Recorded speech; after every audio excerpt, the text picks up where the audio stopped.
It was the winter of 1993, and I'll never forget the chilling events that unfolded. Four of my closest friends and I had rented a remote cabin in the Colorado Rockies to celebrate the holidays. The only way to reach the cabin was by snowmobile, and we loved the isolation, or so we thought. The first night was peaceful until the snowstorm hit. What started as light flurries turned into a blizzard that showed no signs of stopping. By morning, the snow was waist deep, and we were completely cut off. Still, we weren't worried. We had plenty of food, firewood, and each other for company. We laughed, played board games, and huddled by the fire as the storm howled outside. It felt like an adventure, but by nightfall, the vibe had changed. The wind was relentless, battering the windows, and the temperature dropped sharply when the power went out. We lit candles and kept the fire going, but I couldn't shake the feeling that something was off. The second night, I woke up to a strange sound, a faint scratching at the window. I brushed it off as a branch in the wind and tried to go back to sleep. But the scratching didn't stop. It became louder, more deliberate. The next morning, Alex, my best friend, admitted that he'd heard it too. "It sounded like something trying to get in," he said, laughing nervously. We joked about mountain creatures or yetis, but deep down, I think we all felt uneasy. On the third day, we ventured outside to gather more firewood. That's when we found them, the footprints. They were huge, barefoot, and led directly to our cabin door. But here's the thing, there were no prints leading away. Whoever or whatever made them had come to our door and vanished. "Maybe it's just snowdrifts," one of us said, but no one believed that. We searched the perimeter, calling out into the storm, but we found nothing. The footprints made my skin crawl, but we had no choice but to go back inside and pretend everything was fine. When I woke up on the fourth morning, Alex was gone. His boots were still by the door, but he wasn't anywhere in the cabin. It didn't make sense.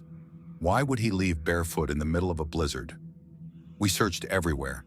The storm made it impossible to see more than a few feet ahead, but we called his name until our voices were hoarse. When we returned to the cabin, exhausted and terrified, we found something worse waiting for us. Messages scrawled in the frost on the inside of the windows. 4 words repeated over and over, "I see you." By the 5th night, only Emma and I were left. 2 more of our friends had vanished during the night, and we were too terrified to sleep. We sat by the fire, clutching knives we'd taken from the kitchen. Every creak of the cabin made my heart race. At some point, I must have dozed off because I woke to Emma shaking me. Her face was pale and she pointed to the window. I froze.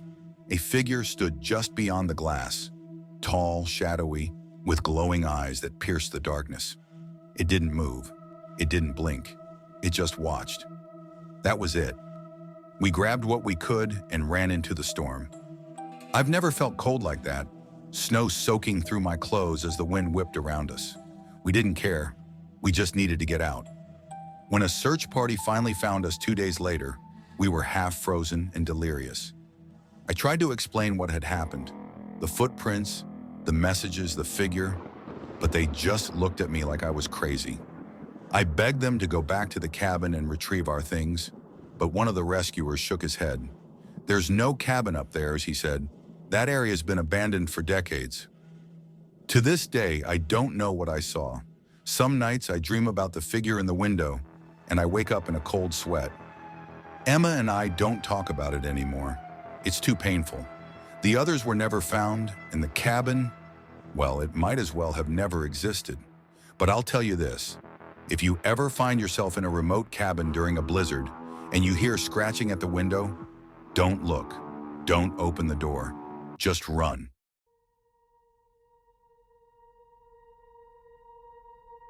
Snowstorms have always felt like a paradox to me. Beautiful but suffocating. The way snow muffles sound, making the world eerily quiet, should be calming. But when you're alone in the middle of nowhere, it becomes something else entirely. It feels like the world has stopped, and you're the last person left.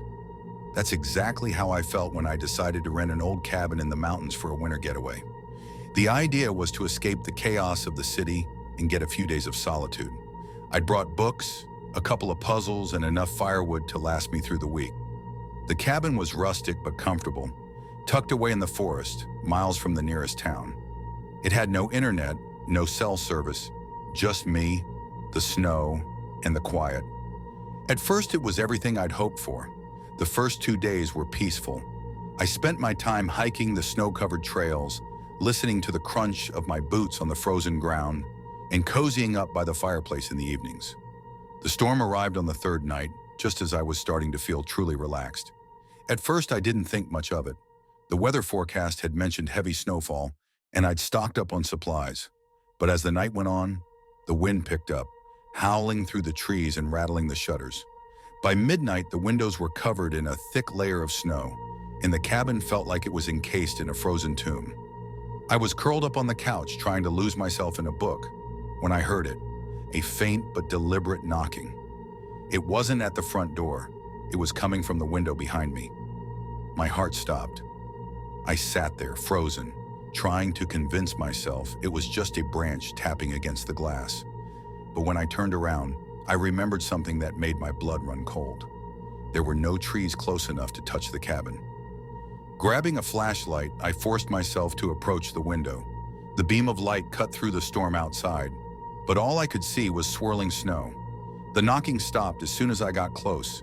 I told myself it must have been the wind or some fluke of the storm. Still, I couldn't shake the feeling that something or someone was out there. I locked the doors, threw another log on the fire, and tried to brush it off. The rest of the night was uneasy. The storm grew louder, the wind screaming through the forest like a living thing. Around 3 a.m., I woke up to another sound. It wasn't knocking this time. It was voices. Faint, distorted whispers carried on the wind. They seemed to come from all around the cabin, rising and falling, as if whoever or whatever was speaking was circling the house. The words were too muffled to understand, but the tone was unmistakable. They were beckoning me. I can't explain why, but I felt an overwhelming urge to open the door and step outside. It was as if the whispers had hooked into my brain, pulling me toward them. I fought the impulse with everything I had, pacing the living room and refusing to even look at the door. The whispers didn't stop for hours, and I stayed awake, gripping a kitchen knife, until the first light of dawn. When the storm finally broke, I forced myself to go outside. I needed to prove to myself that there was a rational explanation for what I'd heard. But when I stepped into the snow, I saw something that made my stomach drop. The snow around the cabin was untouched.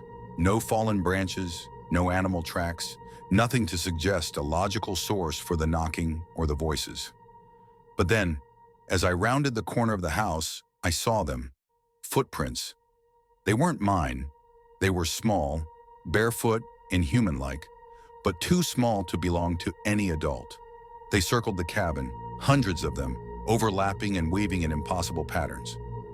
What disturbed me most was that there was no trail leading to or away from the cabin. The footprints started and ended, as if whoever made them had appeared out of thin air. I didn't stay to investigate further. I packed my things, leaving most of my supplies behind, and drove away as fast as my car could take me. Even as I reached the safety of the main road, the whispers still echoed in my mind, faint but insistent, like they were calling me back.